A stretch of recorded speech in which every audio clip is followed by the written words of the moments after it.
Shaitanirrajim, Bismillahirrahmanirrahim. अच्छा, so basically today we are going to be discussing about the round ligament of uterus.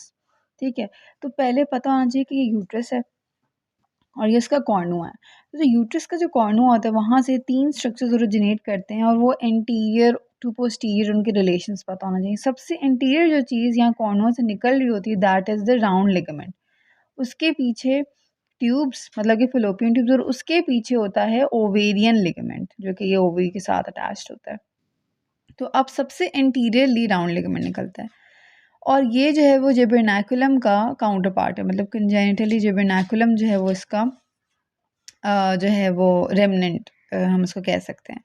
अब एक इसमें important बात यह है कि राउंड लिगामेंट की एक आर्टरी होती है, उसको हम कहते हैं सैमसन्स आर्टरी। ये आर्टरी एनास्टोमोसिस होता है यूट्रीन आर्टरी और ओवेरियन आर्टरी उनके दरमियान, तो वहाँ से एक एनास्टोमोटिक छोटी सी ब्रांच निकलती है। This is the Sampson's artery. अब जो क्वेश्चन आता है वो ये आता है कि how does round ligament leave the pelvis.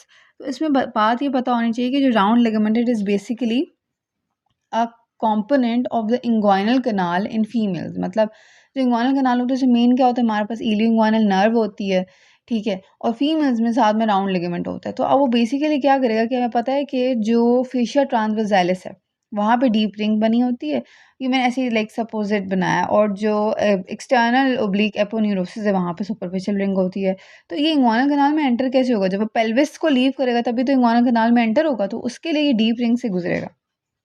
जब ये डीप रिंग से गुजरेगा तो इंग्वानल कनाल में एंटर हो जाएगा। So basically it leaves the pelvis by the deep ring, then it enters the inguinal canal, then leaves the inguinal canal by the superficial inguinal ring, and then it goes and gets attached to the mons pubis. ये बहुत important बात है कि external genitalia पे जाके लगता है female के, that is the mons pubis. So these are the points regarding the round ligament. सबसे पहले इसका ओरिजिन जब हुआ तो मोस्ट इंटीरियर स्ट्रक्चर है ये कॉर्नू ऑफ यूट्रस पे, और इसके पीछे जो है वो ट्यूब्स और ओवेरियन लिगामेंट पड़ा होता है। Then Jabbernaculum जो है वो उसका embryological remnant, then it goes and then its corner we have the Samson's artery, we have to remember that. And how does it leave the pelvis, and how does it get out of the, how does it enter the inguinal canal, how does it leave the inguinal canal, and then where does it eventually attach.